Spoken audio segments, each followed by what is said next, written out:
Detain કરેલા વાહનો છે.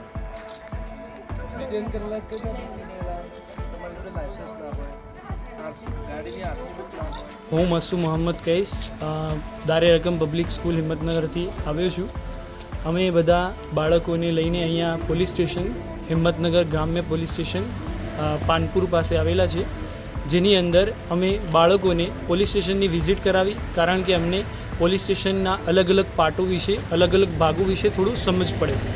એમના PSIની FRI શું કહેવાય એ બધા વિશે તેમને થોડી સમજ પડે. એના માટે અમે દારે રકમ પબ્લિક સ્કૂલથી અહીંયા વિઝિટમાં આવે છે.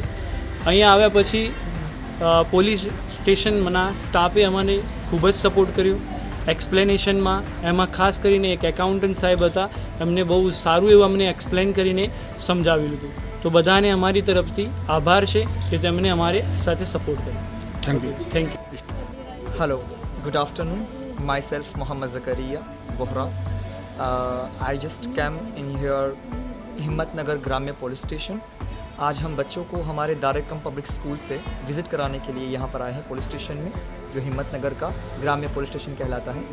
यहाँ पर हमने यहाँ के स्टाफ से विज़िट किया, यहाँ के तमाम लॉकअप वगैरह देखे, कहाँ FIR दर्ज होती है, कहाँ PI का ऑफिस है, कहाँ पर बच्चों को यानी छोटे बच्चों से जो क्राइम हो जाता है कहाँ रखा जाता है, वो तमाम तर चीज़ें हमने देखी और इन बच्चों को भी दिखाई, जिससे इन बच्चों का नॉलेज भी एक्सपांड हुआ, इंक्रीज़ हुआ और बहुत कुछ देखने को मिला. और हम यहाँ पर आकर बहुत ही ज़्यादा खुश हुए कि हमें इतनी ज़्यादा इन्फॉर्मेटिव चीज़ें देखने को मिली और जानने को मिली.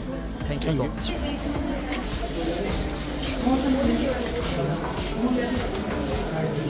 બી આ દેખો બેટા, જે PS તમારે દાખલો કઢાવવો હોય ને, પહેલો દાખલો કઢાવવો હોય પાસપોર્ટ માટે તમારે, તો ક્રાઇમ ઓફિસમાં તમારે પહેલો દાખલો લેવો પડે. LIBમાં તમને પાસપોર્ટ પછી આગળનું કામ મૂક્યું છે અને આરોપી અત્યારે જેલમાં છે. અને પછી જ્યારે માલિકી બિલ રજૂ કરે એનો માલ છે ત્યારે કોર્ટમાંથી રિસીપ્ટ મળશે. તમારે દાખલો કઢાવવો હોય ને, પહેલો દાખલો કઢાવવો હોય પાસપોર્ટ માટે તમારે, તો ક્રાઇમ ઓફિસમાં તમારે પહેલો દાખલો લેવો પડે. LIBમાં તમને પાસપોર્ટ પછી આગળનું કામ. छोटे छोटे बच्चे हैं ना, कोई गुनाह करता नहीं और वो गुम हो जाते हैं, पता है? छोटे बच्चे आते हैं जो गुम हो जाते हैं, से अलग हो जाते हैं,